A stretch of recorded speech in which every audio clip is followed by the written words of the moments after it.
Pengurus Asosiasi Asuransi Umum Indonesia atau AAUI telah mengeluarkan surat edaran atau SE nomor 172 AAUI 2025 tentang penyampaian perubahan polis standar dan surat permohonan asuransi umum atau SPAU, pasca diterbitkannya putusan Mahkamah Konstitusi nomor 83 PU 22/2024 perihal pengujian material Kitab Undang-Undang Hukum Dagang terhadap Undang-Undang Dasar Negara Republik Indonesia tahun 1945, di mana Hakim MK menyatakan bahwa norma pasal 251 Kitab Undang-Undang Hukum Dagang bertentangan dengan Undang-Undang Dasar Negara Republik Indonesia tahun 1945, sehingga tidak memiliki kekuatan hukum mengikat secara bersyarat, sepanjang tidak dimaknai, termasuk berkaitan dengan pembatalan pertanggungan harus didasarkan atas kesepakatan penanggung dan tertanggung, atau berdasarkan putusan pengadilan. Langkah yang dilakukan asosiasi adalah sebagaimana tertuang dalam surat edaran dimaksud, yaitu dengan menyesuaikan redaksional, baik SPAU maupun wording polis. Sebagai contoh, dalam wording polis sebelumnya, pada bagian preambul tertulis bahwa tertanggung telah mengajukan suatu permohonan tertulis, yang menjadi dasar dan merupakan bagian yang tidak terpisahkan dari polis ini. Penanggung akan memberikan ganti rugi kepada tertanggung terhadap kerugian atas dan atau kerusakan pada harta benda dan atau kepentingan yang dipertanggungkan, berdasarkan pada syarat dan kondisi yang dicetak, dicantumkan, dilekatkan, dan atau dibuatkan endorsemen pada polis ini. Bagian tersebut kemudian diubah redaksionalnya menjadi, bahwa tertanggung telah mengajukan surat permohonan asuransi umum atau SPAU, secara manual atau elektronik atau digital, yang memuat sejumlah pertanyaan dari penanggung, mengenai keterangan, informasi, dan data atau fakta material, atas objek yang akan diasuransikan, yang harus dijawab oleh tertanggung dengan jujur dan sesuai dengan keadaan sebenarnya, yang menjadi dasar penanggung, untuk menganalisa dan menilai tingkat risiko, atau underwriting dalam menerima atau menolak permohonan asuransi dari tertanggung, termasuk menentukan syarat dan kondisi polis serta besaran premi yang wajib dibayar oleh tertanggung. Apabila keterangan, informasi, dan data atau fakta material yang telah dijawab oleh tertanggung dalam SPAU ada yang tidak sesuai dengan keadaan yang sebenarnya, hal itu mengakibatkan jaminan polis tidak berlaku dan polis ini tidak menjamin setiap kerugian atau kerusakan yang terjadi pada objek yang diasuransikan, meskipun risiko penyebab kerugian atau kerusakan tersebut tidak dikecualikan dalam polis ini.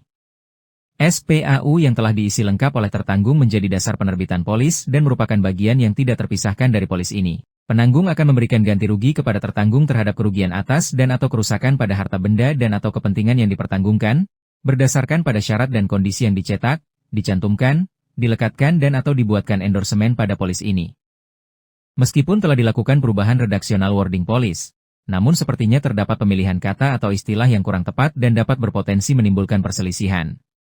Kata yang dimaksud adalah data, dalam kurung fakta material, bahwa dalam teori dasar asuransi, khususnya pada pembahasan prinsip utmost good faith, dinyatakan bahwa tertanggung hanya diwajibkan untuk mengungkapkan fakta-fakta material atau material fact saja, yaitu fakta-fakta yang akan berpengaruh pada keputusan penanggung apakah akan mengaksep suatu risiko atau menolaknya, atau menerima dengan syarat-syarat tertentu. Apabila dalam wording revisi dituliskan sebagai data, dalam kurung fakta material, dan bukan data atau fakta material, maka diasumsikan semua data yang ditanyakan dalam form SPAU akan dianggap sebagai fakta material, tak terkecuali atas data-data yang bersifat administratif belaka, seperti kode pos tertanggung, nomor telepon, dan lain-lain.